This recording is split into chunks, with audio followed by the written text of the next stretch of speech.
Muito bem, estamos de volta com o nosso programa BH Todo Dia e já tem gente interagindo conosco no nosso WhatsApp, não é? E a dona Ivone, que ficou famosa, porque ela virou pro Ivo, não esse Ivo, mas o pai do Ivo, né? Falou assim, olha, se continuar viajando aí pro interior, esse negócio de policial sendo transferido, eu tô fora. Então ela mandou um beijo pra você, viu? Tá Ivo? bom.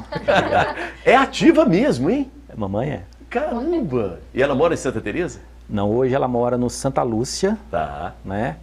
E tem 10 netos. 10 netos? É, de 3 filhos ela conseguiu ter 10 netos. 10 netos, muito bem. Você colaborou com quantos netos? Eu só com 2. Mas são com 2, que eu sou pai de meninas, que é a melhor coisa do mundo. Tamo junto, eu também, viu? é. Muito bem. Ô Di, você precisa mandar um alô pra alguém aí, você tava me falando, eu já esqueci tudo. Como é que é? Laís. Pra Laíse? Quem é a Laíse? Laís é uma vizinha muito querida e amiga. É? Já mandou fotos aqui participando do programa. Que barato. Pode mandar um beijo pra ela. Isso. Ô Laíse, você vai entrar aí no WhatsApp, vai mandar um beijo aqui e vai comentar também, viu Laíse? Essa coisa de inteligência emocional que a gente acabou falando um pouco aí.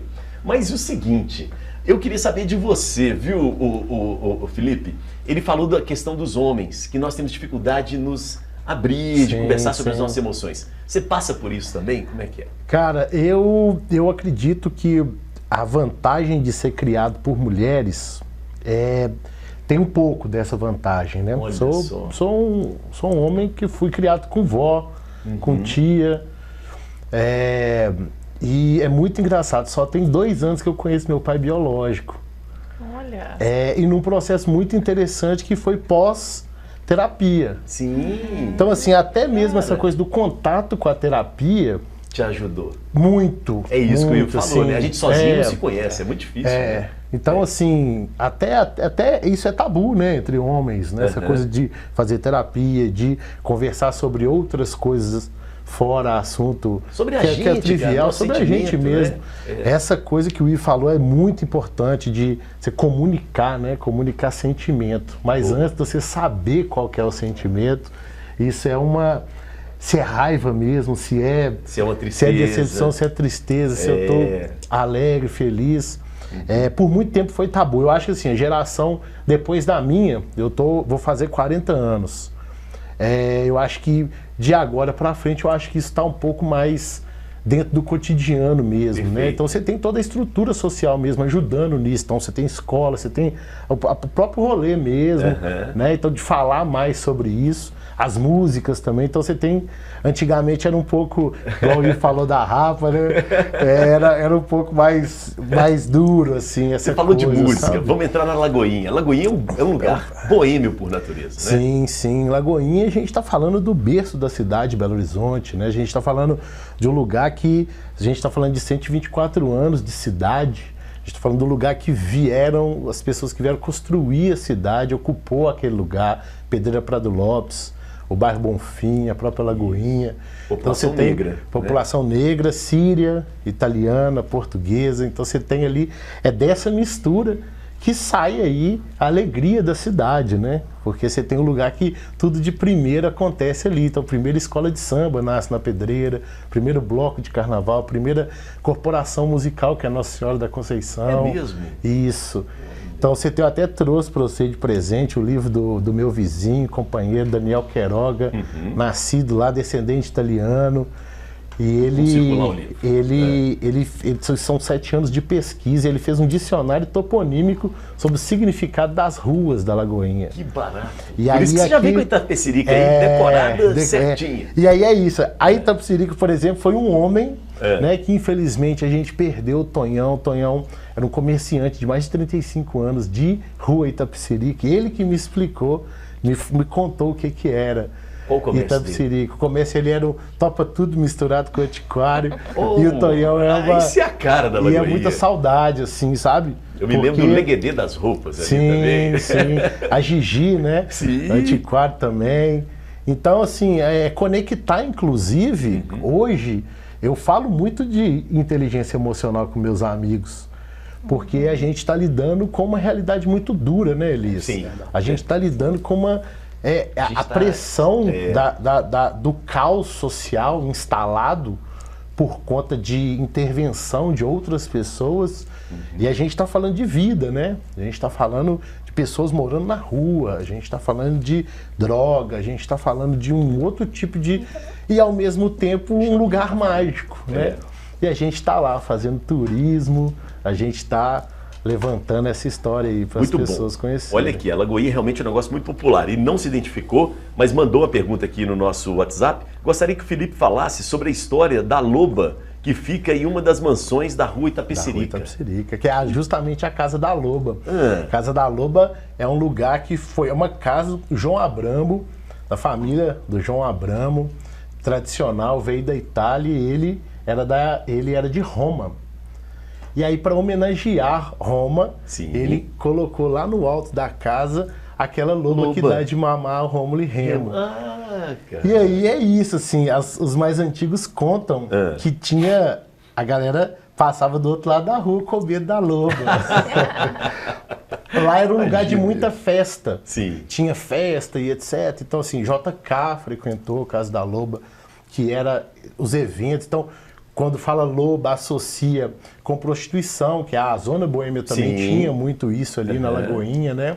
E hoje, 2019, o próprio Daniel mesmo puxou o movimento de cadê a loba, porque ela sumiu de lá. Não acredito. Os donos do imóvel descaracterizou a casa.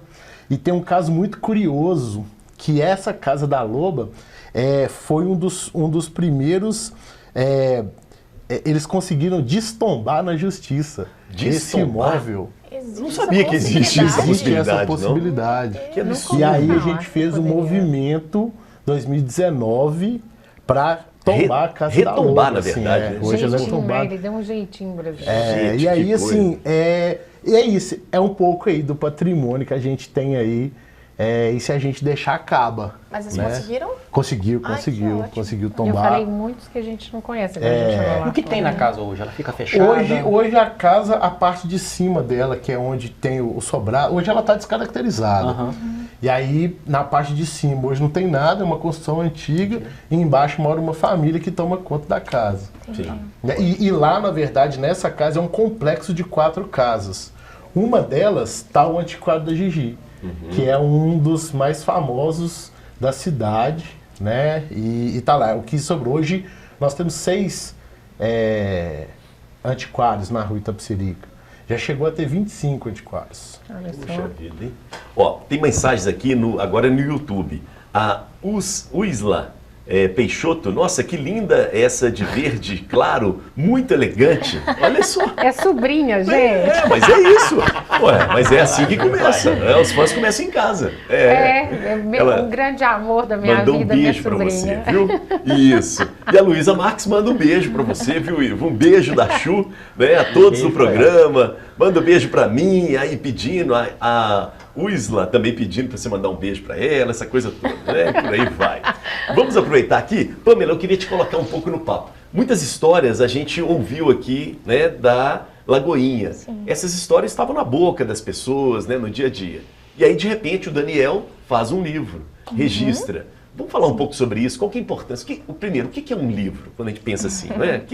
Parece óbvio, mas eu quero a sua resposta. O que é um livro? É interessante, né, essa pergunta, porque um livro ele pode ser muitas coisas, né? Mas vamos pensar no material, né? É um objeto de valor simbólico e cultural, onde a gente pode experimentar muitas coisas. Então eu digo que o livro está aqui para nos proporcionar experiências. Sejam elas desde adquirir um conhecimento, conhecer outros lugares, outras vidas, né? Mas é difícil definir o livro. Eu confesso que ele pode ser muitas e muitas coisas. Inclusive um lugar onde que vai abarcar, né, várias existências, várias narrativas, né? E o livro não pertence só ao autor, né? Não, o livro... O leitor, ele eu acho que o tudo, autor, né? é a pessoa que é menos dona do livro, na verdade, a né? morte do autor? Ele, sinceramente, a hora que ele publica e entrega para o leitor, não é mais dele, né? Então, eu acho que é exatamente esse lugar de como o leitor vai experienciar essa literatura, esse livro, e quais os sentidos ele vai dar para isso, né? Então, o livro é uma experiência. Pamela, você tem, como bibliotecária, né? Você tem algum preconceito com o livro digital? Você acha que o livro digital é pior do que, né? Dificulta mais a leitura, O que você acha? Não, preconceito algum. Eu tenho uma preferência pelo livro físico, mas é muito pela minha formação, né? Eu sou da geração que a gente ainda começava ali nos livros mesmo, não existia o livro digital. Então é uma preferência. Mas eu acho que tanto o físico quanto o digital, daqui para frente é caminhar junto mesmo. É a gente receber bem o que é o digital, porque ele agrega valor e ele também propicia o acesso a outras pessoas que até então não ia ter o livro físico, porque na biblioteca só tem 2, 3. Isso, né? verdade. Então a gente oferece esse acesso. E a gente também pensar no acervo como a biblioteca digital, assim, ela vai oferecer o acesso para um universo muito maior de pessoas. Então, acho que daqui para frente é caminhar juntos, sem pensar na morte de um ou de outro, sabe? Fechar a biblioteca, não. Né? Jamais, por favor, até porque a gente... Nos Estados Unidos começou um papo desse há anos atrás, você lembra disso? Sim, inclusive abriram mão de alguns livros, algumas universidades, né? E se arrependeram depois. E é importante pensar que a experiência do livro digital é uma, e a experiência com o livro físico é outra, né? Então, se a gente abre mão de um ou de outro, a gente deixa de conhecer todas as possibilidades de vivenciar, né? Os livros, assim. Ô, Pamela, eu fiquei curioso. Você é muito apegada aos seus livros? Hein? Olha, vou dizer uma coisa, Elias. Fui já. Eu tenho alguns livros que jamais vou me desfazer. Livros que mexem comigo e que dizem totalmente sobre mim. E esses eu não abro mão. Mais ou menos quantos seriam aí? Não sei calcular. Mais de 20, 30, Muito mais. 40, não, 50? Passa aí de uns... Uau. Talvez eu tenha aproximadamente 100 livros assim que eu não abro mão. Eu falo, esses aqui estão na minha biblioteca pessoal, eu não abro mão. Mas já fui mais apegada. Mas agora que eu trabalho na biblioteca pública, né? E é uma biblioteca onde a gente tem uma infinidade, assim, os livros que chegam, a literatura contemporânea, a literatura clássica e livros maravilhosos. Como bibliotecária, eu fui entendendo o lugar da importância do livro circular. Isso. Né? Então, essa circulação do livro, ela é fundamental. Os meus livros, esses que eu tenho apego, eu empresto para 1 ou 2 amigos no máximo, contanto que voltem. Mas... Você anota para quem você empresta? Não, eu confio. Quando eu empresto, eu confio. Eu também confiava, mas eu me arrependi. Eu confiava, mas eu me arrependi. Se arrependeu? Mas é aquilo assim, gente. No máximo 2 amigos que merecem esse lugar aí de empréstimo sem anotar. Né? Mas assim, na biblioteca a gente aprende a desapegar, não tem como. Né? Então, muitos dos meus livros, depois que eu comecei a trabalhar na biblioteca pública, foram para a biblioteca pública. Ah, legal. Né? Então, a minha biblioteca pessoal, ela está realmente se tornando pública agora. Vamos lá. De Rocha, falamos agora do seu lado. Desapego. E aí, é difícil desapegar das nossas coisas? Olha, eu falo que no geral não é algo que é fácil, é uma particularidade, eu acho, de cada um. Não tem como a gente pontuar, é algo fácil. Né? Pode ser que o Ivo tenha uma facilidade, você não. Eu acho depende do objeto. Depende do objeto, história, né? Da história. Né? Aqui a gente teve um exemplo que ela fala desses 100 livros que ela tem. Né? Existe um porquê, um significado, e eu acho isso justo, que tem que ser preservado. Né? Nesse contexto da organização, né? Quando eu entro na casa de um cliente, tem um dos primeiros passos que a gente faz, né? Após entender o que é o contexto da organização, a necessidade, a gente lida com vários tipos de perfil, né? De perfil de cliente. Né? Então eu falo que o desapego ele é importante quando se no contexto da vida da pessoa, isso vai trazendo algo que gera uma angústia. Né? Eu acho que ficar com itens na casa, seja roupas, objetos, livros, que não façam sentido ficar, aí sim é importante, né, com todo cuidado, né, incentivar esse desapego. E um desapego de forma que ele vai ter um destino útil. Isso, né? isso. Meu pai mesmo, quando a gente falou de livros, meu pai, ele infelizmente faleceu em 2020, e meu pai tinha, né, um acervo da época, que eu acho assim, você tá com 40, né? Vamos lembrar? O Ivo também vai saber, você, eu não sei idade, com essa cara de mocinha, né? Tinha Barça, né? Claro. Quem lembra da Barça? Então, assim, Barça, Conhecer... Tesouro da Juventude. Né? Então, tinham vários livros, né? E meu pai veio do interior. Então, para ele ser um valor enorme, sim, né? Um conhecimento que ele... Justamente, meu pai foi muito estudioso. Isso. Então, ele quis proporcionar, também, justamente, né? Ele queria proporcionar isso. Então ele tinha esse acervo e eu não ia simplesmente, eu falo assim, dessa questão do desapego, do direcionamento que seja útil, né? Eu peguei todos esses livros, doei para uma escola pública de uma prima minha, né, que tinha lá em Azurita, que era de onde meu pai veio, porque ia fazer um sentido, né? Então eu falo que essa questão do desapego é muito significativo, porque qual direcionamento a gente vai dar, né, para aquele objeto? E muitas das vezes, né, a gente tem um carinho, a gente tem um apego, né, e que é importante, né? Eu falo que são memórias. O que tem um significado para que a gente permaneça na casa, super positivo. O que eu acho que até atrapalha em questão até de saúde é mesmo do que vai se tornando um excesso do que a pessoa não vai de utilizar. Palavra certíssima, é o que acumula e o que já não fica saudável, porque o que a gente tem em excesso, Elias, a gente não vê o que tem, a gente não vai usar. E eu falo que é um processo assim terapêutico, né? À medida que você vai tirando o que não faz mais sentido, e é importante a gente frisar dessa questão do desapego, de peças que estejam em bom estado, né? Eu não vou doar livros, por exemplo, eu cheguei a ligar para bibliotecas mesmo de BH, né? Para a gente ter esse cuidado. Não é o que é lixo pra gente, mas o que não faz sentido, o que vai ser bem usado pelo outro, né? Sim. Então isso é muito importante. É aquilo que eu tô te falando. Dentro de todos os contextos, seja lá dos livros, de roupas, brinquedos, quantas crianças eu faço, né? Organização infantil, né? Que tem crianças que não utilizam brinquedos. E a cliente se propõe mesmo né, não é que abrir mão, vai falar, olha, o filho não usa um, e outra coisa, já inserir esse hábito na casa. Eu sei que é difícil para a criança, né, do desapego, mas ensinar ela também, né, tira um, vai doar, ela tá ganhando um novo, por que não doar? Né, a gente fala tanto nessa área, né, Felipe, dessa questão da população carente, que eles não têm, né, às vezes tantas coisas, e como vai fazer diferença? Né, quantas instituições se propõem a ir na casa do cliente, pegar esses objetos em bom estado, né? É importante a gente ressaltar isso, e que eles vão fazer bazar, vão reverter esse dinheiro, né? Para o que vai ser bom para uma população carente. Então, assim, só tem benefícios bons, né? E é um processo, que é aquilo que eu estou te falando, que tem que ser respeitado, porque tem para pessoas tem essa facilidade do desapego e tem outras que não, e que a gente vai devagarzinho, né? Porque isso é algo que vai interferir na qualidade de vida da pessoa. Muito bom. Professor Ivo, muito apegado a livros? Extremamente. Como a Luísa está assistindo, não tem como dizer.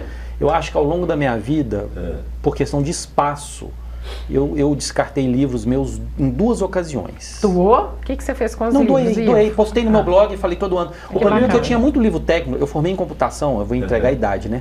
Na UFMG em 86. Eita. Então imagina em 2018 você doar livros técnicos de computação. Sim.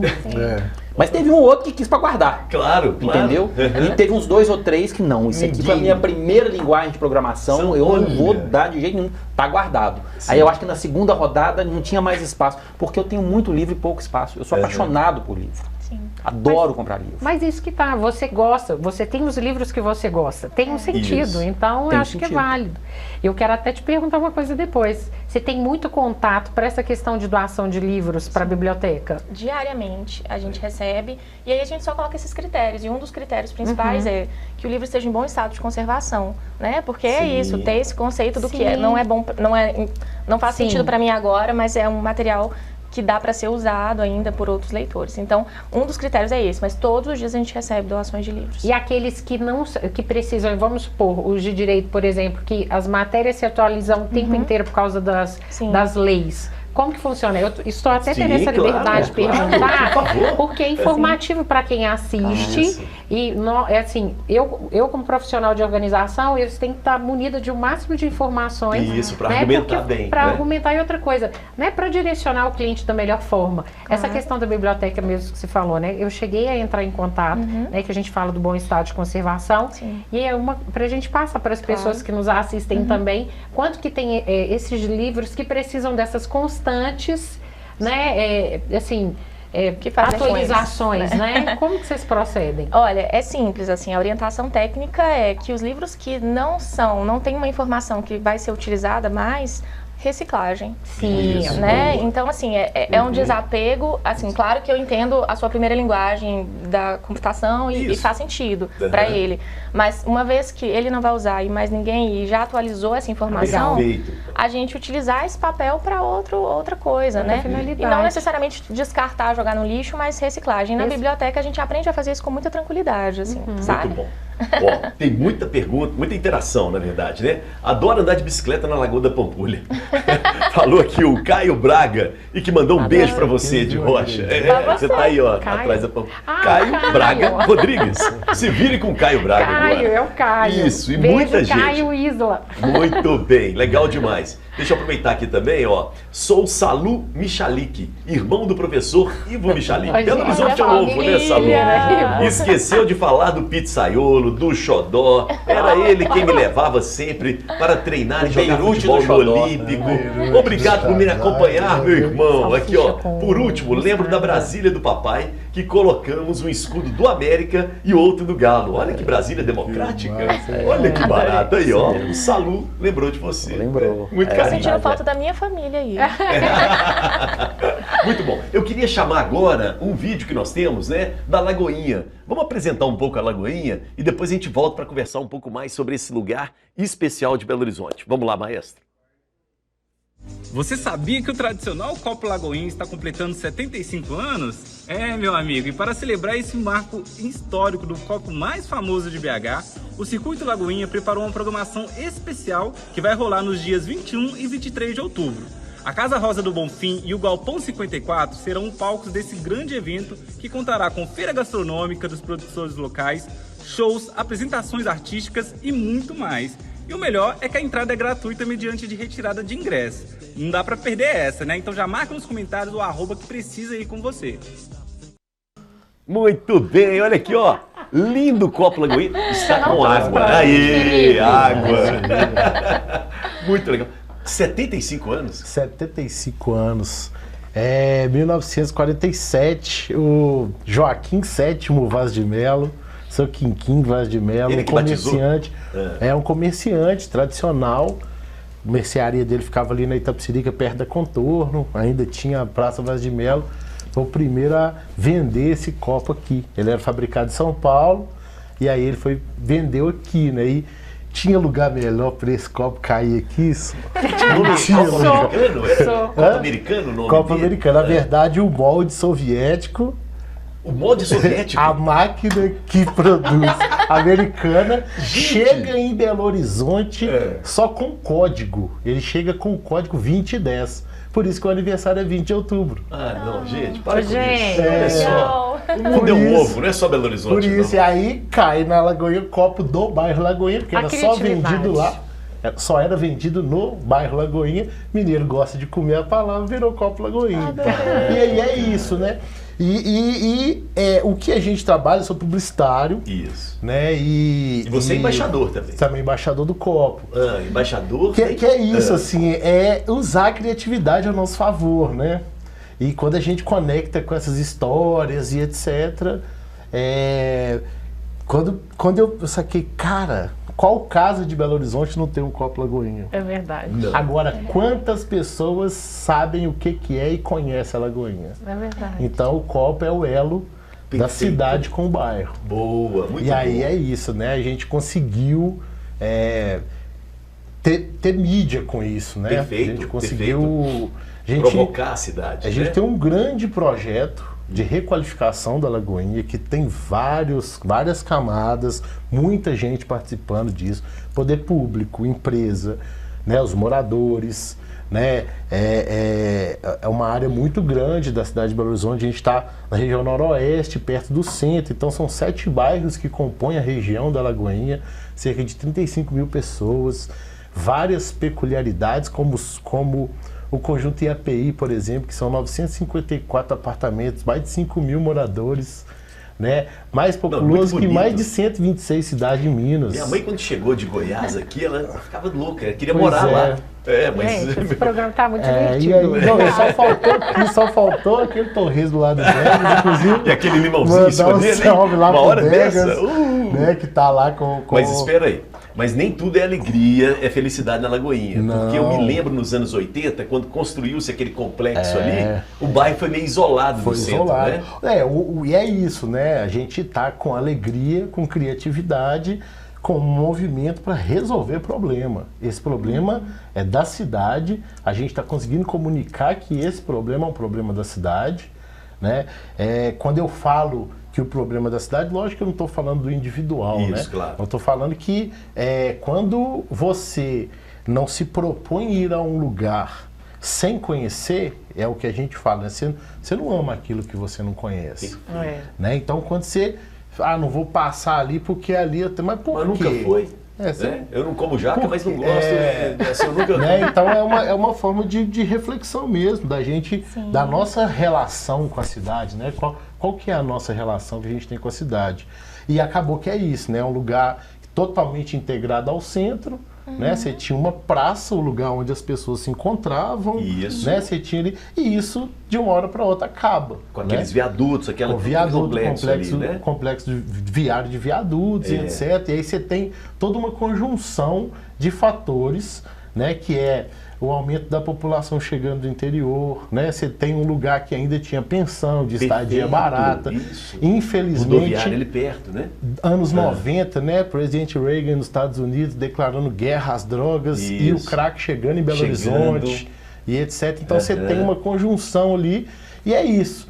Tirou a praça, as pessoas começaram a ir embora da Lagoinha, né? Quem tinha condição começou a ir embora e quem está lá... inclusive é uma das principais problemáticas estruturais que a gente tenta mitigar com as nossas ações, é a baixa estima do morador. Por isso que é a ideia de vestir a camisa da rua. Isso é uma campanha, né, uma campanha lançada em 2017, que é justamente isso, assim, essa coisa de vestir a camisa, né, de ter orgulho mesmo do lugar. Para ter orgulho tem que conhecer. E é isso, tem que conhecer. Tem um movimento parecido em Santa Teresa. Sim. Também é o Salve Santa sofreu Teresa. muito com o fim do mercado, né? Isso, que é o Salve Santa Teresa. Salve Inclusive, Santa Teresa. mandar um salve aí pro Santa Teresa, a turma, a gente aprende. Salve nossa BH, muito bom. Gente, nós vamos para o intervalo, daqui a pouco a gente volta e já é o último bloco do programa. Então não deixe de participar, deixa eu passar de novo para você o nosso WhatsApp, para que você participe. E aí, você concorda que a Lagoinha merece, né, uma revitalização, merece um viva e um salve, igual o Felipe acabou de falar? Vai lá, 99791-5990, dê o seu recado também. Intervalo, a gente volta em instantes. Valeu, maestro!